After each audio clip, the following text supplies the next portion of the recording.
1995 में दिलीप साहब की मुलाकात हुई थी लालू प्रसाद यादव जी से।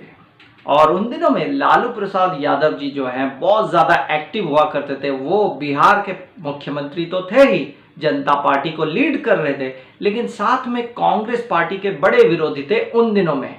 अब की बात और है, अब कांग्रेस पार्टी के साथ मिले हुए हैं। जब मनमोहन सिंह साहब की सरकार आई तो इन दिनों में आरजेडी, जो कि जनता पार्टी से बाहर निकल के आरजेडी, राष्ट्रीय जनता दल करके एक पार्टी उन्होंने बनाई, तो उसके बाद एक मिंगल होके कांग्रेस को सपोर्ट करते हुए सेंटर में मिनिस्ट्री उन्होंने चलाई। रेल मंत्री भी बने। क्या होता है, कुर्सी की ताकत के लिए, कुर्सी, पैसा, रुतबा, ये सब हासिल करने के लिए पॉलिटिशियंस लोग तो इधर से उधर, उधर से इधर आते ही हैं। ये तो आम बात है, कभी कभी खास बात भी बन जाती है, क्योंकि कांग्रेस पार्टी का विरोध करने वाला कांग्रेस पार्टी के साथ कैसे मिल सकते हैं। डैशिंग गोल्डन डायरीज में हम इस तरह की तमाम बातें भी करते रहेंगे, लेकिन मुद्दा ये है कि दिलीप साहब जैसे महान कलाकार इन तमाम पॉलिटिशियंस के भीड़ में कैसे आ गए।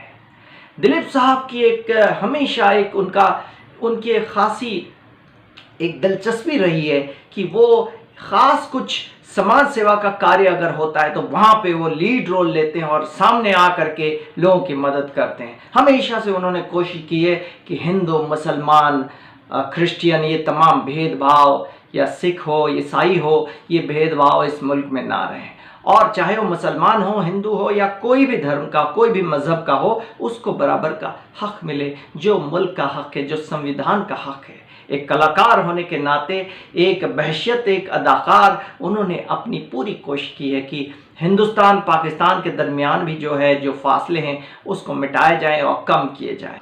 आखिरी सांस तक वो लड़ते रहे हमेशा देश को एक करने के लिए। तो बात यह है कि उन दिनों में लालू प्रसाद यादव एक कांग्रेस पार्टी का विरोध करते हुए उन्होंने बीजेपी का बड़ा सपोर्ट किया। हालांकि बीजेपी का वो डायरेक्टली सपोर्ट नहीं कर रहे थे, लेकिन कई सारे बीजेपी के बड़े बड़े नेता वो एक हिंदुत्व का मुद्दा लेकर के वो सामने आ रहे थे ताकि कांग्रेस पार्टी को रोका जाए, क्योंकि कांग्रेस पार्टी उभरते हुए जा रहा था और अनबिटन किंग की तरह जीतते हुए जा रहे थे। और राजीव जी के ज़माने से, राजीव गांधी साहब तत्कालीन प्रधानमंत्री, उससे पहले जो थे, तो वहां से कांग्रेस पार्टी उभरते हुए बहुत आगे बढ़ते हुए जा रही थी। हालांकि मुद्दा, हर एक मुद्दा की अपनी एक अहमियत होती है। तो मुद्दा ये था कि हमारे देश में जो हिंदू हैं उनको भी बढ़ावा मिले। अटल बिहारी वाजपेयी जी भी थे साथ में। एक रथ यात्रा शुरू हुआ था, और जब 92 में वो रथ यात्रा शुरू हुआ था तो 95 में लालू प्रसाद जी का कहना है कि मुझे वो वाकया 92 का याद है, जब रथ यात्रा चल रहा था उन दिनों में दिलीप साहब ने पर्सनली फोन किया लालू प्रसाद जी को, और पता क्या कहा कि ये जो मुल्क में हो रहा है रथ यात्रा के नाम से, हिंदू मुसलमान भाई भाइयों में एक फूट डाला जा रहा है, एक मुल्क को तकसीम करने की कोशिश की जा रही है, ये गलत बात है। वो हमेशा चाहते थे कि हिंदू मुसलमान एक होके रहें, अगर कोई मजहबी चीज़ है तो उसको ना उठाया जाए। लेकिन एक बात उन्होंने कही थी उन दिनों में लालू जी को, कि सबका जो हक है वो मिलना चाहिए।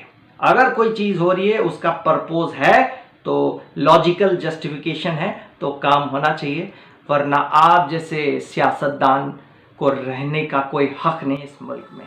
अगर सियासत के लोग कुछ नहीं कर पाएंगे और मुल्क को तकसीम करेंगे धर्म के नाम पे, मजहब के नाम पे, तो क्या फ़ायदा, आवाम और इंसानियत की क्या अहमियत रहेगी। ये बात उन्होंने कही थी 92 में। तो उन्होंने कहा उनकी क्या मैच्योरिटी थी, उन बातों में कितनी मैच्योरिटी थी, कि दिलीप साहब में कितनी मैच्योरिटी थी, ये लालू प्रसाद जी का कहना है।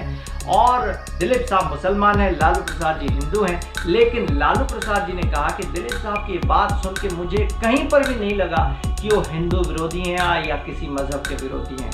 और उनसे पूरा ये लग रहा था, उनकी बातों से पूरा ये लग रहा था कि दिलीप साहब हर मजहब, हर इंसान से बखूबी प्रेम करते थे और बहुत ज़्यादा प्यार करते थे। उनके दिल में सिर्फ और सिर्फ मोहब्बतें ही थी।